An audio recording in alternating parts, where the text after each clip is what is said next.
Thank you guys for being here. I'm excited just to get a little bit more girl talking, hashtag girl power.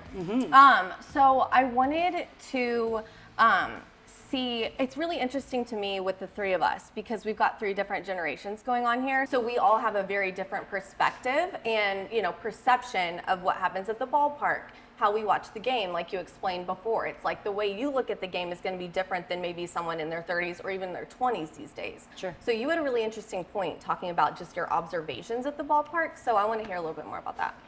Well, you know, you see people that think they're athletes, or just the boys that turn their hat backwards, and it's maybe even not even a Dodger hat.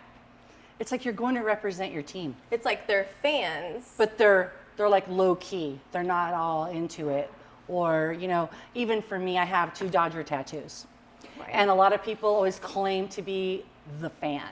Right, but they're there more of just like an event, a social thing, to yeah. socialize. It's like just a good time. Yeah. Versus, it is really interesting, and I will agree with that. Like you can kind of see the progression, you know, over time. It's like, you know, depending on the age range, it's like they have a different way that they look at the game and how they carry themselves at the game or operate or what they're interested in being at the game. So yeah, that's a really good point. And I think there's something to be said for the older generation definitely having more heart and passion because they're usually the ones that have like those core memories, you know, and the things that make it what it is, like being at the ballpark with your brother and those like little memories. And it's just so different now. So for sure. It's funny because my daughter is 5 and my son's 7. So she's everywhere that he is. So she goes to football practice every time. She goes to the ballpark every game, every practice. So she's now living that. And I did the same thing with my brother. So yeah, it's very cool and definitely something to be said about, you know, the shift in generations and how we look at it.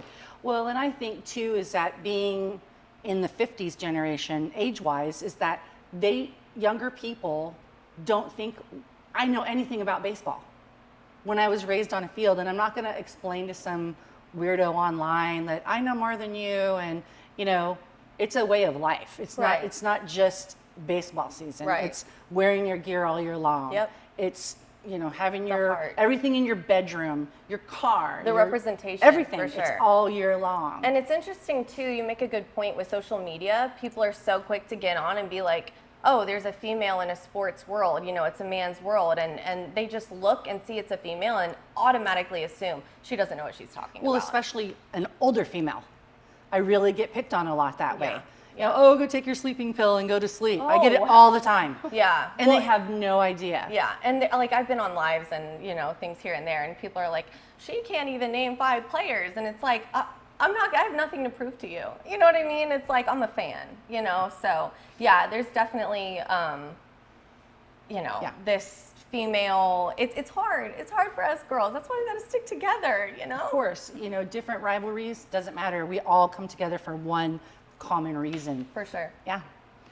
So, you know, what do you guys think about female announcers? Now that they're integrated into all sports, what do you think about that? I might get in trouble for this. I don't like them. I don't like them. I'm used to male announcers. I'm used to Vince Scully, Jaime Jarrín, Rory Marcus, like male announcers. I believe in girl power, but there's just certain, I'm gonna get in trouble for this, but there's certain things girls shouldn't get invented, should not be in. And you know what? I feel the same. Okay. Don't even feel like you have to defend as far as that goes. I mean, I think having a woman coach, you know as much, you can learn anything. And I do think that's fabulous that there is a coach coming into the major leagues. I do. I really think that's important. But locker room banter, just being in the dugouts, I just personally do not think they belong there. That's just my take on it. Yeah, and you know, what I love about this is that everyone's entitled to their opinion, right? Sure. Like that is totally fair. You're definitely not gonna get in trouble for having an opinion. I appreciate what makes people authentic. So it's like, I want you to stay with that opinion. For me, it's a case-by-case basis. I also think it depends on the sport. I think there's some female football announcers or just commentators that do a phenomenal job, you know? I think that, again, just speaking on authenticity, I think it really depends on who she is and what she's saying. If she, I don't like it. I don't like when they're placed in those roles simply to have a female presence and then they're being spoon-fed the information. Gotcha. I want them to enter that role and feel how they feel and bring the energy that's authentic to them and say how they feel, you know, with their chest out. Like, you know, I want them to stand on their opinions and not be afraid to enter the man's world and feel how they feel, you know? So I think that it's really easy to spot the difference in announcers or commentators when it comes to females. I think it's easy to spot the difference on who's being told what to say and who's just saying how they feel because they know and love the sport. So that's my take on it. Or if they've been raised that way. Right, They've been raised right. with They've a dad grown who's, up. or brothers and sisters that, hey, come on, we're going to go play. Let's go. Exactly. And everybody goes. It doesn't And matter. like she just wants to hang out with her family, so she's there. And it's like the bits of information that they picked up, you can really tell. So yeah, that's what I think.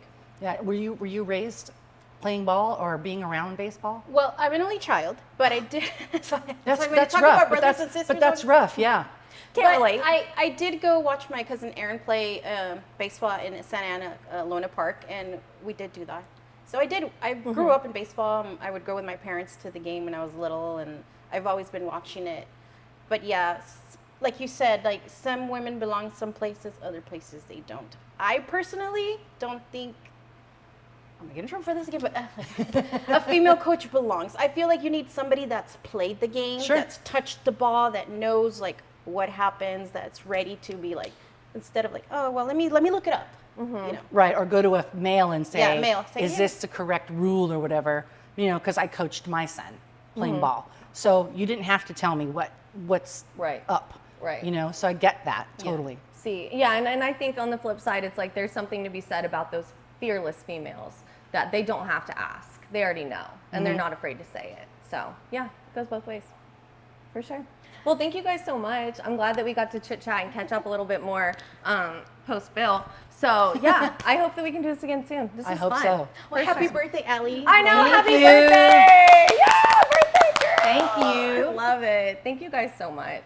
Bye. Bye.